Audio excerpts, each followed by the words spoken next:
الرجيم. ولقد كتبنا في الزبور من بعد الذكر أن الأرض يرثها عبادي الصالحون. هذه الآية التي تلاها سعد رضي الله عنه في القادسية حينما خطب بالناس وأمرهم بترديد لا حول ولا قوة إلا بالله حتى حصدت سيوفهم رؤوس المجوس وطوت صفحتهم.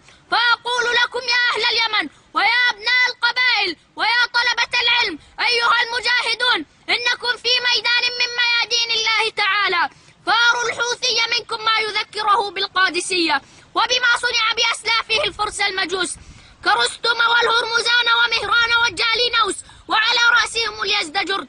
فأنتم في الشجاعة عمرو بن معد يكرب الزبيدي وطليحة الأسدي وجرير بن عبد الله البجلي وضرار بن الخطاب والقعقاع بن عمرو. كفى حزنا أن تدحم الخيل بالفتى وأترك مشدودا علي وثاقيا. إذا قمت عنان الحديد وغلقت مصاريع من دوني تصم المناديا. وقد كنت ذا مال كثير وأخوة وقد تركوني مفردا لا خاليا. فأقول لك يا دماج يا قلعة التوحيد ويا دار الحديث وجرحك ينزف دما لا بأس عليك طهورا إن شاء الله.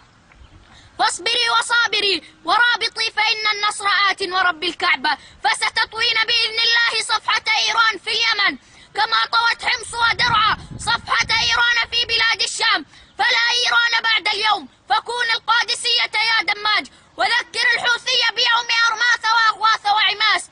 فحينما عرضت قناة وصال الراية السوداء التي استصرخت بها أهل السنة على ظلم الحوثي أرسلت لك هذه القصيدة من بلاد الشام معبرا بها عن حماسي. عنوانها لا بأس يا دماج لا بأس. أقول فيها لا بأس يا دماج لا بأس لا بأس لا بأس عن العين طار النعاسي. تصبري دماج وياك والياس دماج من جرح قلوبنا تقاسي. من حارب دماج بالرجل ينداس. من الدير يا دماج أرسل حماسي ألا إنك يا الحوثي على الناس بلاس وحقدك على التوحيد منهج أساسي. الدين مستورد من الفرس الانجاس فكر الخميني منك ماخذ مقاسي. سرت على نهج الروافض بمقياس ومثبت الشيخين دين الخساسي. ناتيك يا الحوثي على قب الأفراس وإن شغفك علم تعيها الحواسي. فتوى الحجورية ظهرت فيك وسواس وعفت الطمع ما عاد فيها كراسي.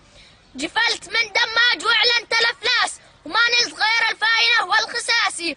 خنست يا الحوثي كما خنس خناس ورديت من ضرب النشامات قاسي. من فعل ناجاك البلا مس بالراس نارد قراح وانت ما ردك آسي. حنا هل السنة هل العزم والباس هل الشجاعة ملينة كل قاسي. نثبت كما سنجار للدين حراس ولا كما طويق ما زال راسي. لو شفتنا زهاد رثينا للباس بالكون نظهر زاهين للباسي. ونجا نهار الكون والريق جباس نارد على حياض المنايب حماسي.